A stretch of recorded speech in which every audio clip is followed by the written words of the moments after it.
Buenos dias, damas y caballeros. Earlier, we discussed about the group of former Senator Antonio Trillanes and his Magdalo group party list endorsing the candidacy of Senator Risa Hontiveros. This endorsement itself can be seen as a controversial move dahil meron din nga na mga taga-Liberal Party na ang tingin ay si BP Leni Robredo lang, former Vice President, has the chance and has the right to run for the highest position of the land or to run for president. So today we are going to discuss pros and cons ng dalawa, kung sino nakikita natin malakas sa dalawa.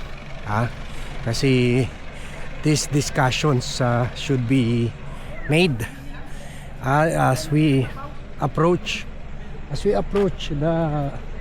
the 2028 presidential election.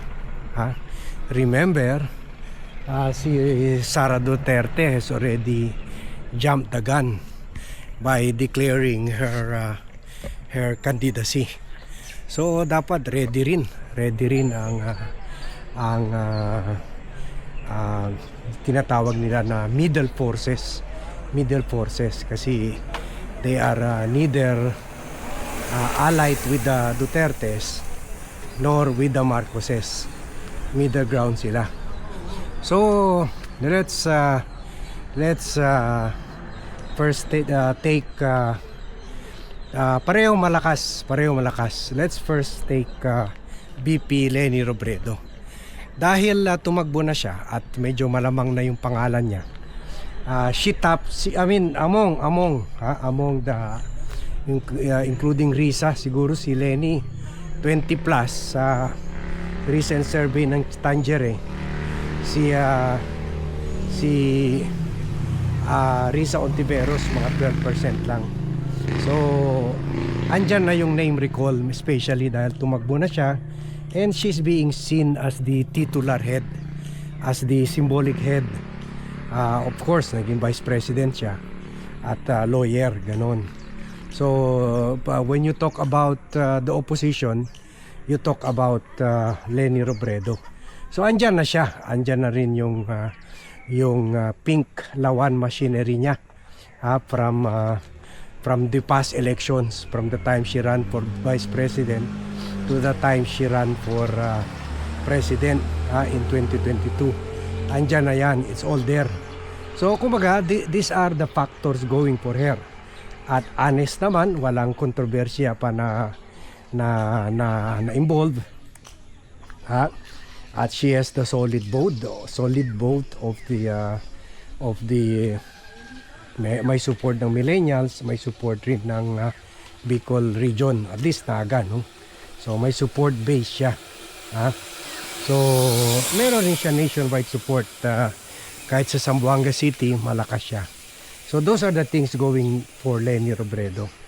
The only problem kay Leni Robredo is she is seen by many in the middle forces as a divisive candidate. Kumbaga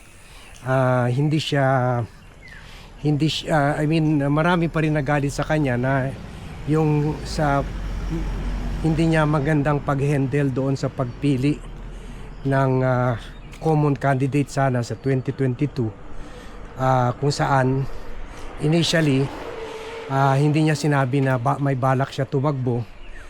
May iba silang nire-review na kandidato, sila Ping, sila Manny, sila Isko, and then suddenly bigla-biglaan na lang yun, gusto pala niya tumakbo, and then yun, tumakbo na nga siya. Dahil doon nagkahati-hati, kaya na wipe out sila almost wipe out ni President grupo nila Sara at ng unit team ni President Marcos at sila Sara. So many wala pa rin, may distrust pa rin sila kay VP Leni Robredo dahil dyan, kumbaga meron pa rin mga faction na ayaw na sa kanya among the middle forces, ha? So yan ang disadvantage. At isa pa, lalo na kung nanalo ka na as president, medyo iba ng talunan ng tingin sa iyo So kumbaga gusto ng tao na iba naman, lalo na yung mga undecided pa. So yan ang mga factors sa going against VP Leni Robredo. And besides, medyo marami rin na hindi nasasayahan na medyo tahimik siya dito sa issue ng impeachment at iba pang mga major issues hitting the Filipino people. Siyempre, she's obviously concentrating on her job in Naga. Kaya medyo outside of the limelight siya. So parang sa name recall, medyo nabawasan sa name recall. Na hindi siya, yung tumataas lang siya sa survey kasi she's always seen as pero kung si Leni mismo susuporta ibang kandidato at sasabihin niya suportahan natin itong kandidato dahil I will remain in Naga muna. So baka pa lalakas yung matatransfer yung support niya doon sa kandidato. So that can happen. Hopefully no. Hindi na naman magkawatak-watak. So yan ang mga among the factors bringing down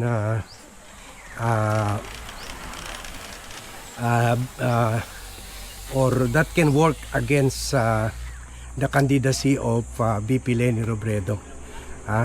So at saka besides medyo may mga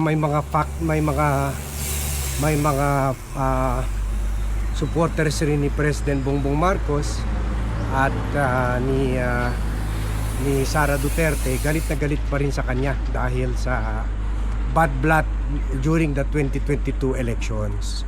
So yan ang factor that can work against VP Leni Robredo. Also, yung mga pahayag niya noon at yung sinabi nga ni Trillanes na baka kung sinabi niya na kung maging presidente siya, hindi niya ipapakulong si Duterte. At saka yung mga meeting niya kay Sara, this will also haunt her. Okay? So punta naman tayo kay Risa Hontiveros. Dito naman kay Risa Hontiveros, yung plus factor sa kanya o your mga variables working for her ay syempre yung very impressive record niya. Pinakulong si single-handedly hinabol sa mga senatorial investigation si Arnie Tevez, pinasara yung SMNI at pinaimbestiga yung Senyor Aguila at yung Pogo, sila Alice Guo. Siya talaga ang, kumbaga, mas impressive ang record. Hindi man siya naging vice president, pero as far as accomplishment is concerned, mas impressive ang record ni Risa Hontiveros, including yung mga debate niya with Sara Duterte in her confidential funds during the budget hearing ng Senado, and many other issues that set her up to be a very independent, patriotic, and kahit hindi siya lawyer pero very good debater and also investigador. Parang siya ang female version ni Ping Lacson. So yan. So those are the things going for her. Solid accomplishment as a senator. So, also, malakas rin yung support base niya sa, lalo na sa mga millennials who make up 60% of the votes in the country, 60 to 70%. Dahil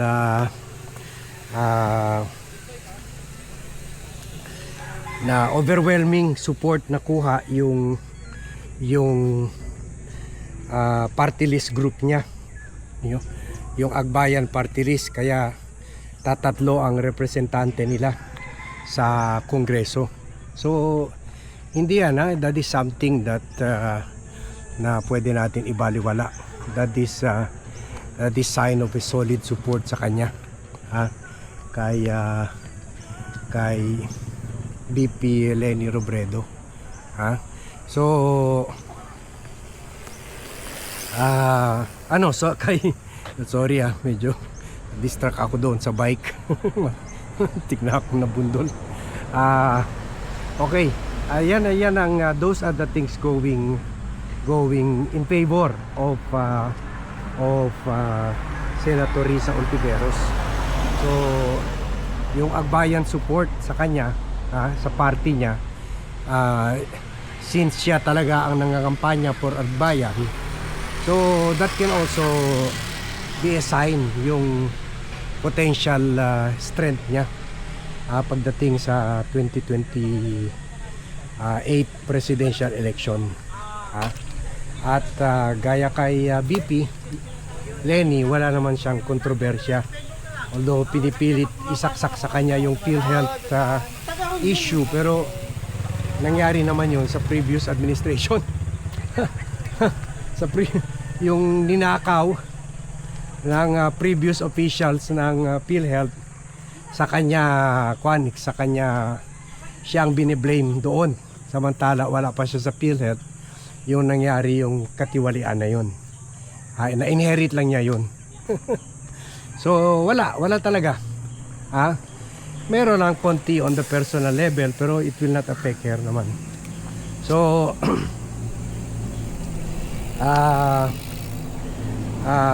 so sa negative naman, yun wala siyang gaano pang machinery, although andyan yung Agbayan. It's not as big as VP Leni Robredo or as this political machinery of VP Leni Robredo. Also this is her first time to run for president, so she needs all the support she can get.